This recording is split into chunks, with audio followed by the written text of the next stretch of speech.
Good morning. I'm glad I got the dress code right this morning with the choir as they prepare for Good Friday next week.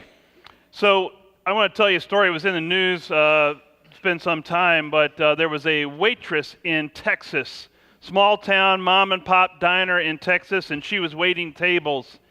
And she was striking up a conversation with one of her customers, and they were conversing back and forth, and she was sharing about her background at being an art education major. She had spent actually 8 years getting degrees in art education, and here she was waiting tables in a mom and pop diner in Texas. She was sharing some of her dreams about one day being able to go back to Italy, where her family was from, and being able to study art in Italy. And she said she'd love to go to Florence to see the art in Florence and travel there someday, and that was part of her dream and aspiration. And so this happened back and forth as she served meals and served coffee and went back and forth. And sure enough, as the end of every meal comes at a restaurant or a diner, the check comes, and she left the check on the table, said goodbye to the gentleman, and walked away.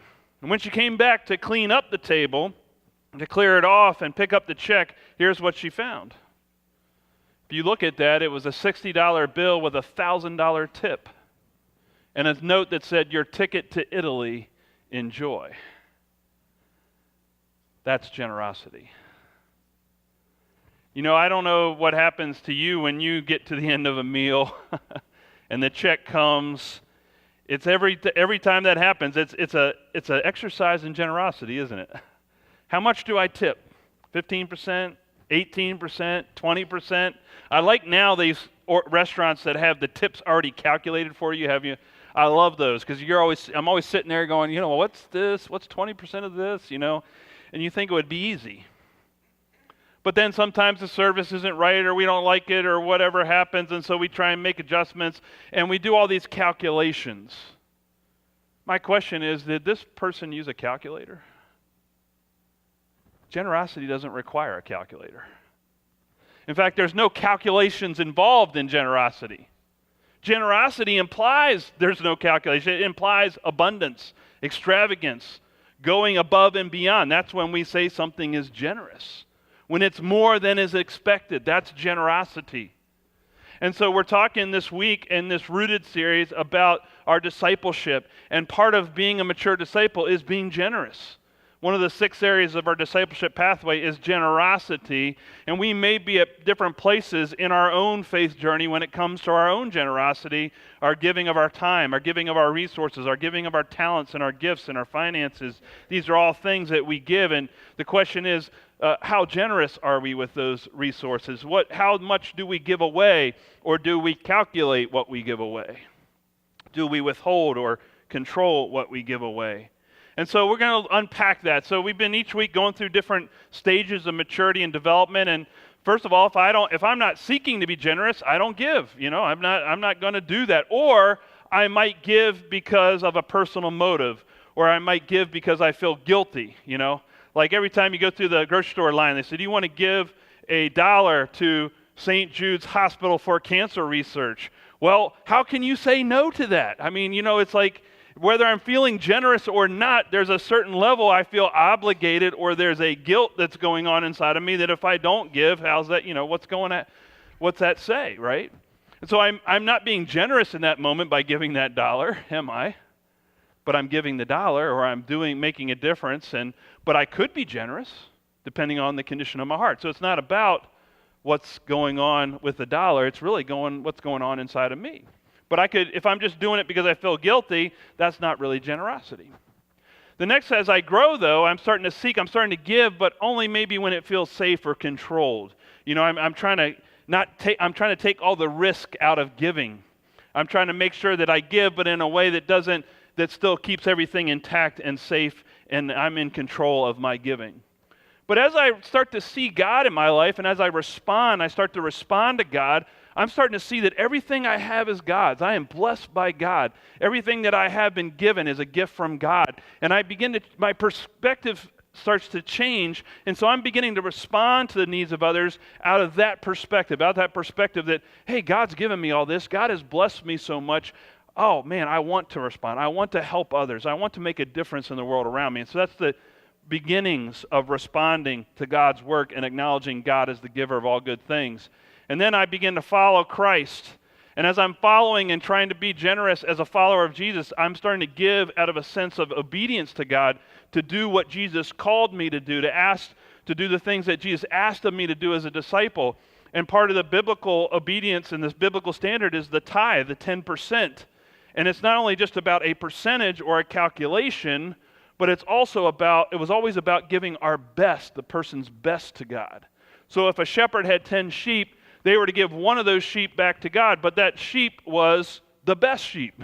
It wasn't the runt of the litter. It wasn't the leftover sheep. It wasn't the lame sheep. It wasn't the sheep that they didn't need or couldn't do anything with. It was the best one of the flock that was given to God's purpose. That's generosity, isn't it? When you give your best rather than your last. That's generous. And then it's always in response to God's people as well. And then as we become committed followers, I want you to key in on that second word there. I joyfully give whatever is needed for the good of others and for God's glory. The joyfulness of giving, the joyfulness of generosity is a part of our hearts. How many people would love to be a joyful giver? I know I like being a joyful giver rather than a guilt-ridden giver or any other kind of giver, but to be a joy-filled giver. And today in this text that Paul read to us and Ellen read to us today, we see the joy of generosity. We see the joy of giving. We see the response of a heart that is filled with God's grace and God's love. This woman's heart is rooted in the grace and love of God in such a way that she just gives freely to God. She gives freely and generously to Jesus. Now, a couple things we can learn from this woman. We don't know her name. We know her sins are many. We know that she did a lot of sinning in her life. Some scholars assume that she may have been a prostitute. And so we come to this scene around the dinner table, and Jesus is there. The woman comes in. I want you to realize that part of what she's doing is very risky, and that's the thing about generosity. Generosity is risky. When that person left the tip for $1,000, there was risk there, right? That person probably wasn't calculating anything. They were taking a risk. Now we assume, they must have $1 million. Maybe they don't have that much money. Maybe they were saying, I'm going to go into debt. I'm going to put this on my credit card and I'm going to pay it off over the next year. We don't know. We just know that it was a generous response to that particular situation. And here it is. We see this same risk-taking behavior going on with the woman here in the story. Now, I want you to notice something. She's not on the invitation list. All the men are around the table. She has not been invited to this dinner. In fact, she was the last person anybody expected to see at this dinner. She was on the margins of life. She was living in a different part of the neighborhood. And here this was, a prominent Pharisee's house. Jesus had been invited around the table with other leaders in the community at this table, and she is not a part of that invitation. And yet she comes anyway. That's pretty risky, don't you think? She's a wedding crasher, basically. She's a party crasher, right? She's jumping in there where she doesn't belong. But it does not care because it's not at that moment. It's not about who's on the invitation list. It's about how can I respond? How can I be generous? And I'll take any risk I need to take to do that. And so she enters into the fringes of this dinner party. Now, I want to think about Simon. On the other hand, he hasn't been too generous, as we see in the story. In fact, that's the thing about greedy people. They don't take a lot of risks. And he didn't take a whole lot of risks with his invitation list. She wasn't invited. Jesus was, but I'm not sure that he had Jesus coming to, because he was really hospitable. We see that. And so greedy people are always more calculating, more controlling of the situation. And that's certainly going on with Simon. He's calculated. The other thing, so they don't take risks. Greedy people don't take risks. They play it safe. The other thing is that we notice about the woman is that she's going public with her generosity. She didn't wait for Jesus to come out of the dinner party and say, hey, Jesus, by the way, while you're coming out of the party, I thought I'd give you this perfume as a gift. No, she goes right on in. She makes a public spectacle of her generosity. It's not secret.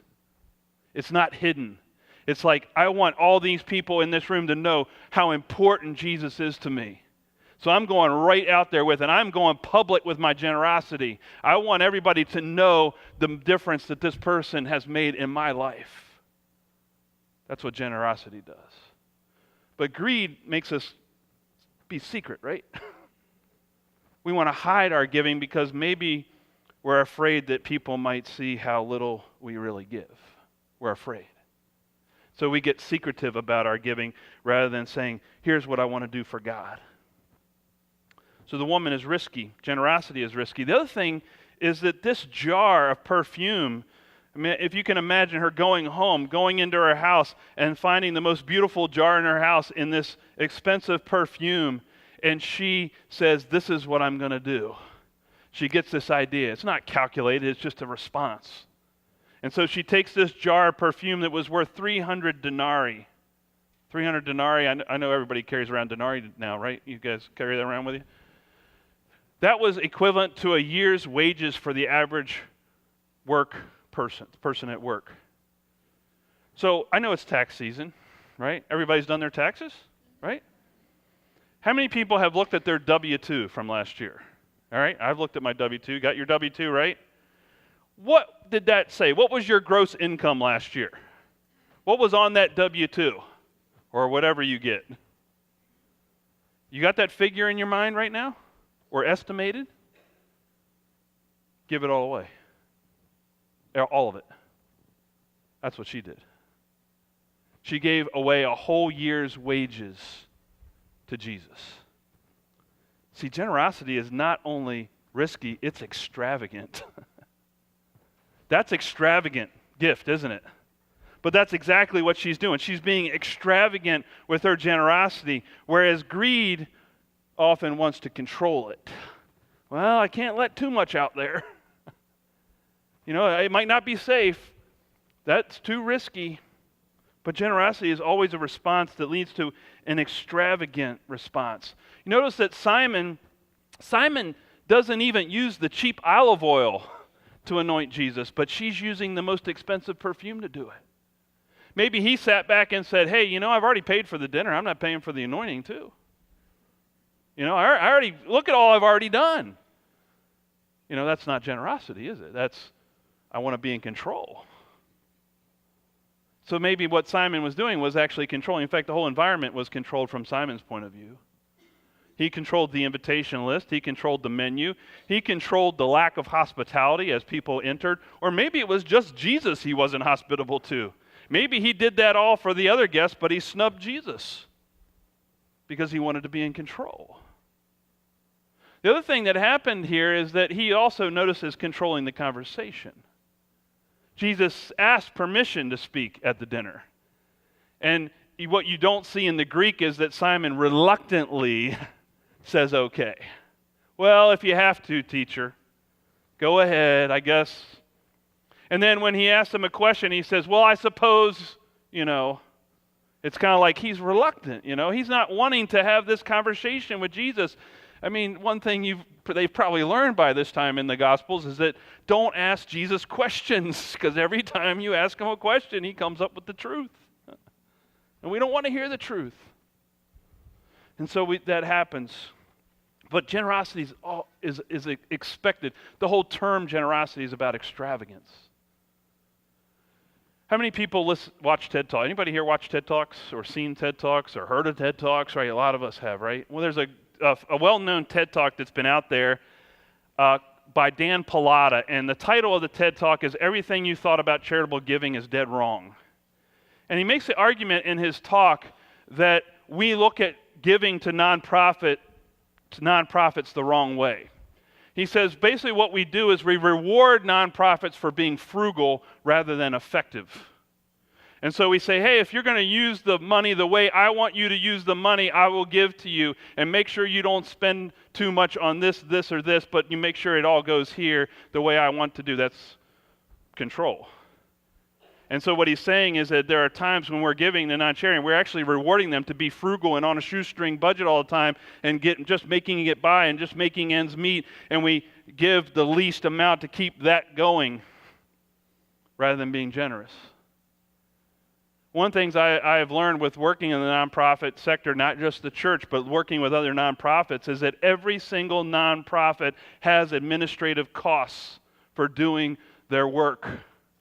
They all have electric bills. They all have staff to pay. They all have administrative costs. But when you and I give, what's the big argument out in the public? Hey, make sure this is all going to the people. But if we don't give to administration, there is no nonprofit that exists to serve the people. And yet we'll give, what he argues too is that we'll give millions of dollars to the for-profit world to market and advertise their products that won't ever make a difference in anybody's life, but we'll spend tons of money there. But to the nonprofit world that is actually making a difference in the world, we don't want to spend that much money or give that much money, but we'll give it to Starbucks, we'll give it to Target, we'll give it to all these other businesses, we'll give it to all these places that are serving in ways that really don't make a difference. So I think that's a great argument to think about how we think about our charity and how much we try and calculate it and control it rather than just give generously. The greatest generous response to a gift to a nonprofit is this. Here's some funds. Use it where you need it most. That's a generous heart. Not use it where I think you need it most. But use it where you need it most. Be blessed. I am here to bless and to give and to be generous to whatever God needs to do.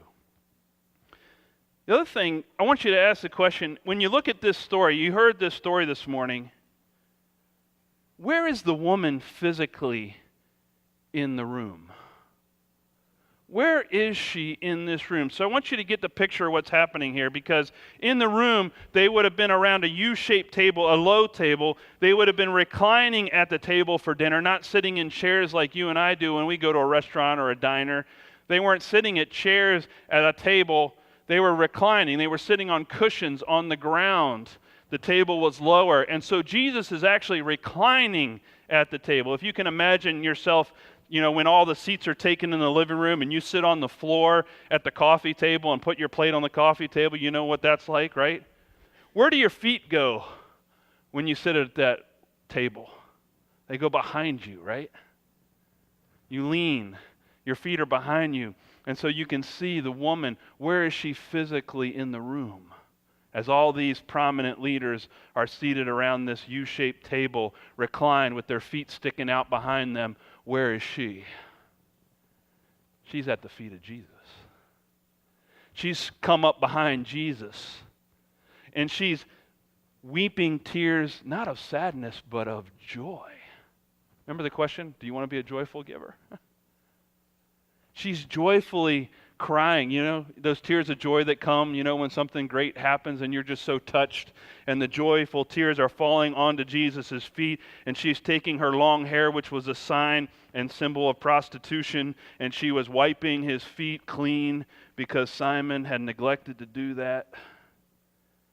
And she's putting perfume on him because Simon had neglected to do that. What is she doing here at the feet of Jesus? She's worshiping. She's bowed down. She says, this man has changed my life. I can't help but worship him. I can't help but be here at his feet because of all the grace he has poured out into me, the forgiveness I have experienced. My life has been changed, transformed. This perfume that I was using for prostitution purposes is now anointed onto the feet of Jesus. I don't need this anymore. You can have it all, Jesus. I'm going to pour it all out onto you. Did Jesus need the perfume? No. That's the other thing about generosity. Generosity just gives. Just does it. Uncalculated, uncontrolled. It's just a response of gratitude to what Jesus is doing in our life. And I think maybe there's a connection here. In fact, Jesus says there's a connection here. Maybe the reason we're not generous is because we've forgotten how generous God is to us. Maybe we've forgotten how God's grace has impacted us. You know, that's what Jesus says in the passage. He says, "But the one to whom little is forgiven loves little." Maybe the reason we forget to be generous and to love others and to forgive others and to be generous in our spirits is because we've forgotten how much generosity has already been poured into us. A few weeks ago, we did a sermon series on the toxicity of our hearts. And if you remember, I used an illustration about having an invoice, that each of us have an invoice on other people, and we keep a record of wrongs. And we talk about the invoices that we keep on other people, but I want to shift the focus this morning and ask the question, what's on your invoice? If God kept an invoice on you for your entire life up till now, what would be recorded there? What debts do you have? What sins are on that list? Where are the places where you needed to be forgiven over the years? How long is that list? Every lie you've ever told is on that invoice. Every unkind word you've spoken to someone or behind someone's back is on that invoice. Every grudge that's been held, every harm that's been done with words or actions is on that invoice. Every complaint, not every, but most complaints, because complaints are really self-centered anger, aren't they? Somebody's not doing what I want them to do. Things aren't going the way I want them to go. It's all about us, self-centeredness. And so we complain about things in the world because of that self-centered anger. Or every lustful desire, every selfish desire that was acted upon, every neglect, even the places where we knew we were supposed to do something and we didn't do it. We knew we were supposed to do something good, but we failed. It's on the invoice. Just take a moment and think about your invoice. How long is it? I would imagine that it's more than just a file. For me, it's a whole file cabinet of files of invoices. I don't know if you saw the movie Bruce Almighty, but when Bruce gets in that room and he opens up the file cabinet on him, right, it goes all the way across the room. It stretches out. Great image. Think about it. Now I want you to realize this. I want this to land in your heart this morning. Everything on that invoice, Jesus said, forgiven. Stamp paid. So if you've been forgiven so much, how come we love so little?